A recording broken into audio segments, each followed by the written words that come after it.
Have you ever found yourself staring at your phone, waiting for a message that never comes? Maybe it's a crush, someone you're really into, and you're stuck in that loop of refreshing the chat window, rereading the last message, and convincing yourself, maybe she's just busy, she'll reply soon. But soon turns into hours, hours into days, and suddenly you're locked in a debate with yourself. Should I send another message? Maybe just something casual. Did she even see it? It's a spiral we've all fallen into. I've been there, and so have most people I know. Let me tell you about a friend of mine. He once liked this girl so much that he kept sending her just checking in texts. He thought it showed he cared, but instead it made him come across as desperate. She drifted further and further away. That's when he learned an important truth. Chasing someone who doesn't match your energy is like running on a treadmill. You're putting in effort but going nowhere. Today we're going to talk about why you should stop chasing someone who isn't reciprocating, and how that one shift can completely change the game for you. Welcome to the Relationship Cue. Point 1. The power of silence. Silence speaks volumes, especially when someone chooses not to respond. If she's not replying, her silence is already her answer. Here's where many go wrong. They panic and try to fill the void with more texts. But let's put it into perspective. Imagine you're shopping, and a salesperson hovers, repeatedly asking, "Need help now? How about now?" It's irritating, right? Instead of convincing you to buy, it pushes you away. Constantly messaging has the same effect. It feels overwhelming and desperate. But silence? Silence has its own power. It generates curiosity and leaves a lasting impression. Think of it like a catchy tune stuck in someone's head. It's impossible to ignore. The choice is yours.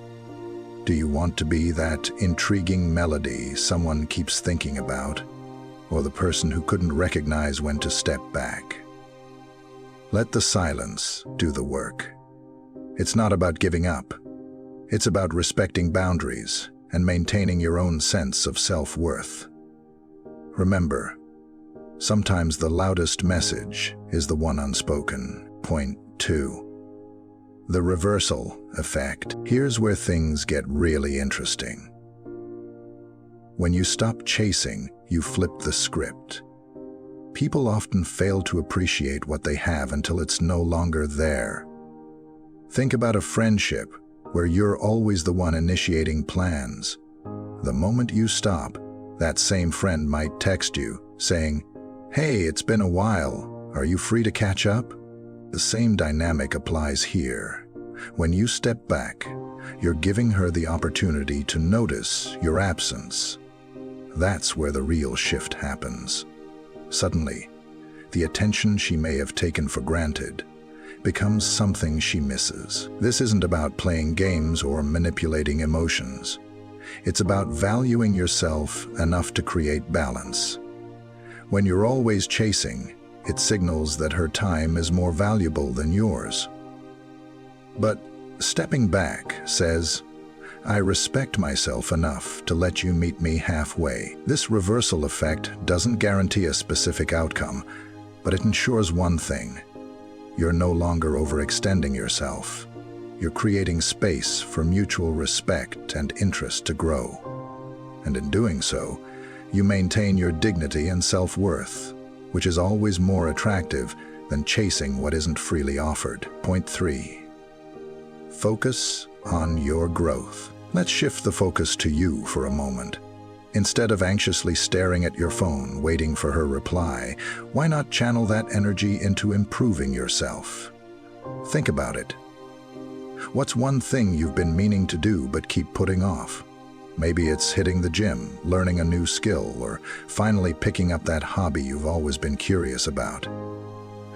I know a guy who went through a tough breakup and decided to train for a marathon. Not only did he undergo a physical transformation, but he also built discipline and confidence. By the time his ex tried to reconnect, he was already thriving and uninterested. His growth had taken him to a whole new level. Here's the truth. When you focus on your personal growth, you naturally become more attractive, not just to her, but to everyone around you. People are drawn to those who are motivated, confident, and self-assured. So ask yourself, what's more rewarding? Chasing after someone who isn't reciprocating your effort, or evolving into the best version of yourself? Remember, the time you invest in your own growth pays off in ways you can't even imagine. Start today. You're worth it. Point 4. The clarity you gain. Here's the best part. When you take a step back and focus on yourself, you gain something priceless. Clarity. Instead of being consumed by what you hope the situation could be, you begin to see it for what it truly is. It's like cleaning a foggy mirror. At first, everything is distorted and unclear. But as you wipe away the fog, the reflection becomes sharp and unmistakable. You might come to realize she wasn't as invested as you thought, or that her actions didn't align with her words. But clarity isn't just about understanding her, it's about understanding yourself. This is your chance to dig deeper. What do you truly want in a partner? What are your non-negotiables? What values and qualities matter most to you? When you achieve that level of clarity, something amazing happens. You raise your standards. You stop settling for less than you deserve, because now you know what you bring to the table. So, take a moment to embrace the space you've created. It's not just an opportunity to reflect. It's a chance to redefine what you want and take control of your path forward. Clarity is power, and now it's yours. Point 5. If she reaches out. So, what should you do if she finally texts you? First, take a breath. Her reaching out doesn't necessarily mean she's ready to give you what you want. It could be driven by curiosity, boredom, or even habit. The key here is to stay grounded. If you're still interested, keep the conversation light and casual. Avoid slipping back into old patterns of overtexting or overinvesting.